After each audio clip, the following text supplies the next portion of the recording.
Coming to you from the Big Island of Hawaii, it's the Songs and Stories Podcast. And now, here's your host, Steve Roby.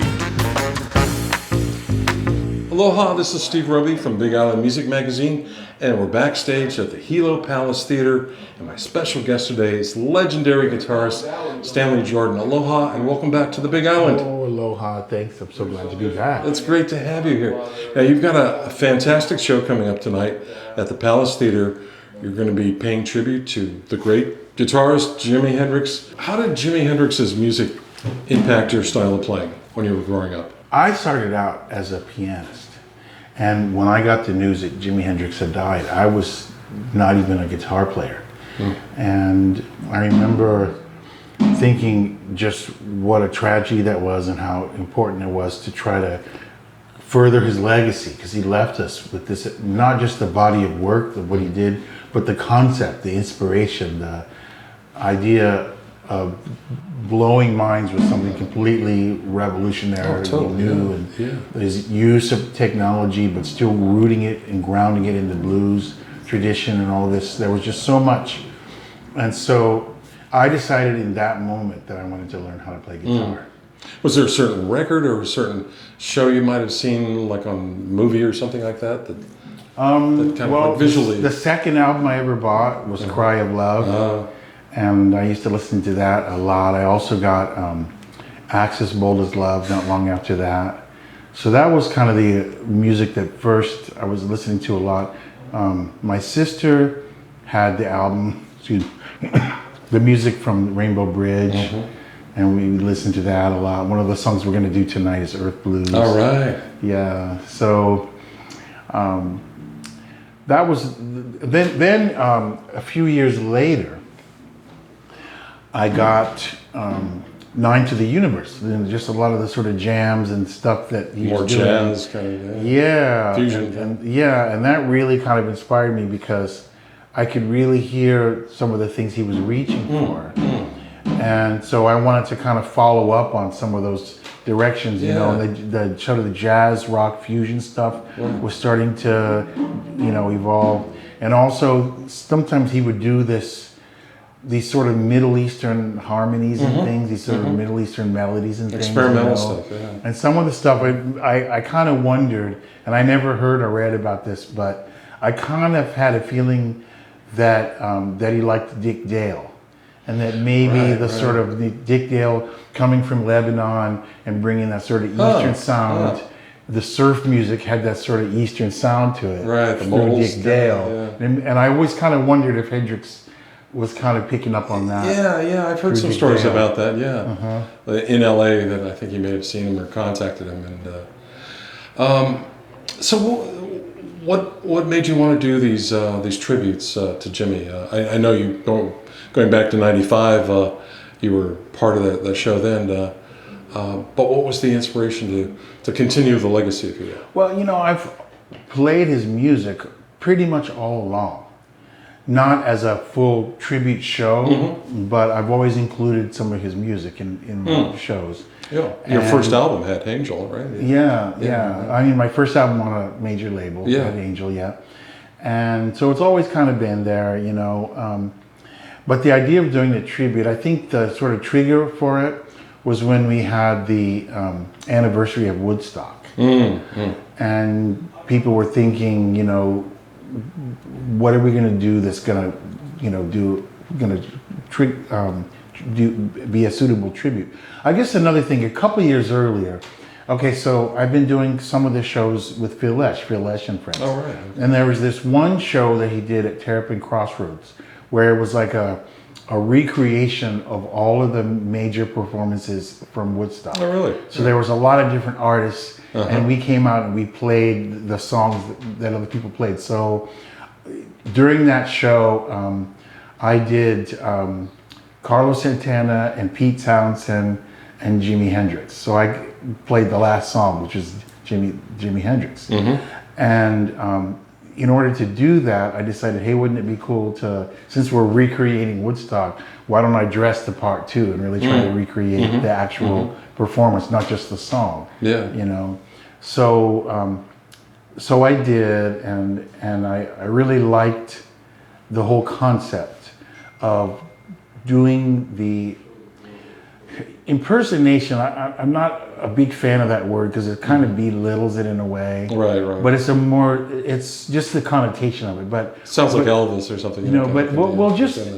I mean, just the idea of doing a tribute. I guess it is the right word. It's just that it's a loving tribute impersonation, and so what I'm trying to do with this show is I'm trying to recreate the experience of seeing Jimmy play. Like, even though I haven't actually seen this show, you've seen him 3 play times, right yeah. now. So, I hear from people like you who've actually seen the show, and based on what I've heard, I try to recreate that. And so it's a little bit of a subtle thing, because on one hand, I'm approaching it as an actor as well as a musician. And so I'm doing everything I can to try to convince people that is Jimi Hendrix on the stage. Right. On the other hand, the way that I'm approaching the music is I'm imagining that it's Jimmy today. If he were still playing today, what would he be doing? What would he be doing? Yeah, I mean, we know that it would just be freaking mind-blowing. Yeah. And then, even just considering that all the stuff he played, his whole career of playing guitar was like 10 years. I've already been playing 5 times as long as Jimmy played. You know what I mean? It's mind-blowing. So imagine if Jimmy had kept on playing. Oh my God. And so I try to go in with the fantasy of that. So some of the songs, we do things that definitely Jimmy didn't do, but it's sort of my fantasy of it, like things that maybe he might have been doing. It's like, and I'm not trying to make the case, like I'm not trying to argue with you that this is what he would be doing. Yeah, nobody knows. We don't know. Nobody knows. Yeah. But being someone who's brought up on his music, I think I have a sort of a feeling for it. Because there's things when I do certain experiments, it's like, no, it doesn't feel right. And then there's other things like, yeah, that feels okay. This is it. Yeah, good. Well, talk a little bit about. Well, let me back up a little bit. The gear that Jimmy used at the time gave him a unique sound, and he had wah-wah pedals and univibes and things like that. Do you employ some of those techniques or those effects pedals? I have the Crybaby. Oh, okay. And, I'm using distortion pedals, and I've got delays and reverbs, and I liked it. Not necessarily analog, like some of the devices are digital, but I like having the separate, discrete devices where I have all the controls right in front of me, and if I want to change some parameter, there's the knob, I grab that knob and I change it, you know. And it's a little different because I've got some effects up on a table, and I'll reach over and change those with my hand because I like the precise control that I'm getting from that. Nice. But I mean, other than that, it's the main soul of this show is the feeling of the music, that sort of loose jamming vibe. Even though the arrangement, a lot of the songs are arrangements that are worked out, and we'll do the arrangement. Sure. But there's this feeling of more like a jam. And a lot of the music that came later, like the 80s music and everything, was so scripted and so like precise, and so we're trying to maintain that idea of that just going with the flow kind of a vibe. Yeah, great. And I remember we did one of our first shows was actually in China, in Shanghai. Really? And there was a woman there who I talked to extensively after the show. She was a college student, and she made some interesting comments.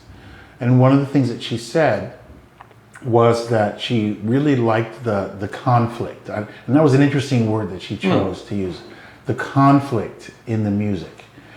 Because I think that a lot of the music that she was accustomed to hearing in China, and also a lot of the music even from the States, that she heard in China was very precisely That's interesting. sort of arranged and every note in its place, sort of almost like pop structuralism or something, you know.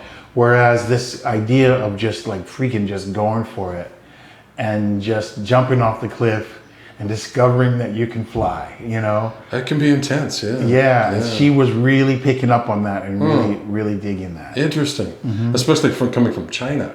Yeah, fascinating. Well, tell me about the trio you brought with you today. The bassist, the drummer. So Wes Worth is the bassist, and I've been doing a lot of stuff with Wes over the last few years. Excuse me. And I met Wes through Kenwood Denard. I worked with drummer Kenwood Denard for, I don't know, probably close to 40 years now. And he was the one who recommended Wes. And, sorry. So, Wes is unique. He's got his own sound. He's got his own groove. And he's very well trained, and he's got a real deep pocket and a really good ear. And so the good thing about his skills as an improviser is that I can pretty much go any direction I want, and Wes can hear it, and he can sometimes even anticipate where I'm going, you know, so we're getting to that level with it. Yeah, nice. And then we also have Chris Wabish on drums, and Chris is someone who has done the gigs with me off and on for quite a while now too, like over 20 years now. Really? Wow. Yeah. That's great. And so we've got a lot of history together, and he's also one of these really versatile musicians who can play a lot of different styles. And for this gig, it's especially important to have that versatility. Because like I say, we're not just nailing what Jimmy did. And even then, like Jimmy, you know, like Mitch Mitchell was basically a jazz drummer who was playing rock. I mean, all that kind of stuff was already part of his sound to begin with. And so now, with these guys, we have the freedom to sort of throw in anything at any time. So like just the last show that we did, I just started a riff on guitar, and they came in, and then we had a whole new song. Right. And that song was kind of in that sort of 9 to the universe. Oh, nice, nice. So what does the rest of the year look like for you? Are you going to be doing more touring, more recording? I'm doing a lot of touring this year. This is the year that last year was supposed to be the year that the gigs came back. Now they actually have come back. Yeah. So I'm making up for lost time. Well, I mean, I'm touring a lot, and at the same time, I'm watching my health and making sure that I'm not overdoing it. That's important. Right before COVID, right when COVID was starting, actually, I got sick. And I couldn't get a test, but I'm pretty sure I had COVID because I had a lot of the typical symptoms. Where could I have gotten it? The pressure of a country. Could be China, for example. Because I remember when we were in Shanghai, and the return manager said, "Be careful, there's a really bad virus going around." But anyway, you know, I had already been pushing too much before that, and the body, regardless of what we call it, the body kind of says, "Okay, that's enough. Yeah, I'm taking a break now." Sure, you gotta listen to your body. Yeah. The mind says, "I command you to rise," and the body says, "You're funny." Go sit down. Well, Stanley, thank you so much for your time today, and have a great show tonight at the Palace Theater here in Hilo. I'm so glad to be here. Looking forward to it. All right. Thanks. Aloha. Thanks for listening to the Songs and Stories podcast. Make sure you never miss a show by clicking the subscribe button now. This podcast is made possible by listeners like you. Thank you for your support. We'll see you next week on Songs and Stories. Aloha.